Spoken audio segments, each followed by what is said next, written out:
আসসালামু আলাইকুম। Welcome back to my channel. আজ আমি শেয়ার করব পাট শাক দিয়ে ডাল রান্না। আশা করছি রেসিপিটি ভালো লাগবে। ভালো লাগলে এখনও যারা আমার চ্যানেলটি সাবস্ক্রাইব করেননি তারা প্লিজ সাবস্ক্রাইব করে নেবেন এবং যারা অলরেডি সাবস্ক্রাইব করেছেন তাদের অসংখ্য ধন্যবাদ।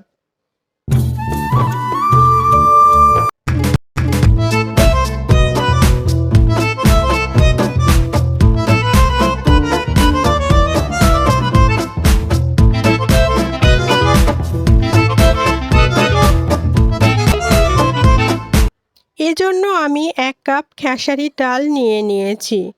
আপনারা যে কোনো ধরনের ডাল ইউজ করতে পারেন। এবারে ডালগুলো আমি পর্যাপ্ত পানি দিয়ে ভিজিয়ে নেব। ডালগুলো ভালোভাবে হাত দিয়ে কষলে ভিজানোর জন্য 2-3 ঘন্টার জন্য রেখে দিব। আমার ডাল অলরেডি ভিজে গিয়েছে। এখন সিদ্ধ করার জন্য একটি কড়াইতে দিয়ে দিব।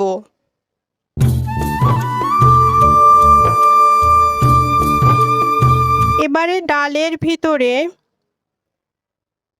5-6 কোয়া রসুন, 3-4টি পেঁয়াজ কিউব, 4-5টি কাঁচামরিচ এবং অর্ধেক পরিমাণ বোম্বাই মরিচ দিয়ে দিলাম।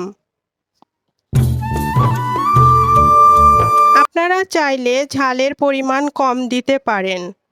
এটা যার যার রুচি অনুযায়ী দিবেন। সাধারণত পাট শাকে ঝালটা একটু বেশি ভালো লাগে। আমি পর্যাপ্ত পরিমাণে পানি দিয়ে ডালটা সিদ্ধ করে নিব। আমার ডালটা মোটামুটি সিদ্ধ হয়ে গেছে। এখন আমি শিলপাতাতে ডালটা বেটে নেব।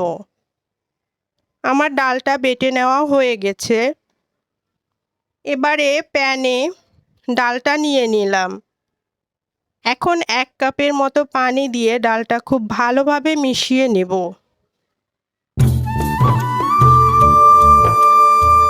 খুব ভালোভাবে মিশাতে হবে যাতে কোনো প্রকার লাম্পস না থাকে। এখন কিছুক্ষণ রান্না করে ফুটিয়ে নেব। এবার এর ভিতরে 1.5 চা চামচ পরিমাণ হলুদ গুঁড়া দিয়ে দিলাম। কিছুক্ষণ নেড়েচেড়ে মিশিয়ে রান্না করে নেব। এখন স্বাদ মতো লবণ দিয়ে দিলাম। একটা তেজপাতা ছিঁড়ে দিয়ে দিলাম। খানিকক্ষণ এভাবে নেড়েচেড়ে রান্না করে নেব। আগে থেকে কেটে ধুয়ে রাখা পাট শাকগুলো এর ভিতরে দিয়ে দিব। দেখুন আমি একটা একটা করে পাতা এভাবে পাট শাক গাছ থেকে ছিঁড়ে নিয়েছি।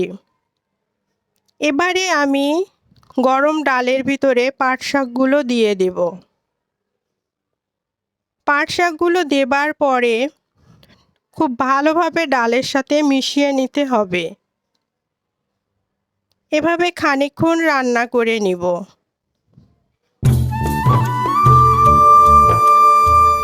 সাধারণত পাট শাক দিয়ে ডাল ঘন খেতেই বেশি টেস্টি হয়। আপনারা যার যার পছন্দ মতো ঘন এবং পাতলা করে নিতে পারেন।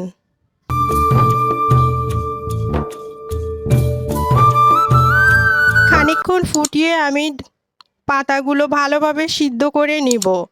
এখন ফোড়ন তৈরি করে নেব। এজন্য আমি 3-4 টেবিল চামচ সয়াবিন তেল দিয়ে দিলাম। এখন এতে 3-4টি শুকনা মরিচ দিয়ে দিতে হবে। শুকনা মরিচগুলো কিছুক্ষণ নেড়েচেড়ে ভেজে নিব। এবারে 4-5 কোয়া থেতো করা রসুন কুচি, 2-3টি পেঁয়াজ কুচি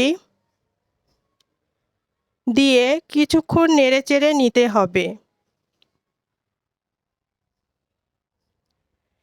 এখন 1/2 চা চামচ হলুদ গুঁড়া দিয়ে দিলাম। কিছুক্ষণ নেড়ে এর ভিতরে 1/2 চা চামচ মরিচ গুঁড়া দিয়ে দিলাম। হলুদ মরিচ গুঁড়া দেওয়ার কারণে ডালের রঙটা খুব সুন্দর আসবে। কিছুক্ষণ নেড়েচেড়ে গোল্ডেন ব্রাউন করে পেঁয়াজগুলো ভেজে নেব। এখন ফোড়নটা ডালের ভিতরে দিয়ে দিলাম। দেখুন কালারটা কতটা সুন্দর দেখাচ্ছে। এবার নামিয়ে সার্ভ করে দেখাচ্ছি যে কতটা লোভনীয় হয়েছে। দেখতে যতটা লোভনীয় হয়েছে, মাশাআল্লাহ খেতেও হয়েছিল খুবই টেস্টি। যারা খেয়েছেন তারা তো অবশ্যই জানেন, আর যারা খাননি তারা অবশ্যই একবার হলেও এভাবে রান্না করে খাবেন। আশা করছি ভালো লাগবে। ভালো লাগলে লাইক, কমেন্ট এবং শেয়ার ও সাবস্ক্রাইব করে সাথে থাকবেন। আল্লাহ হাফেজ।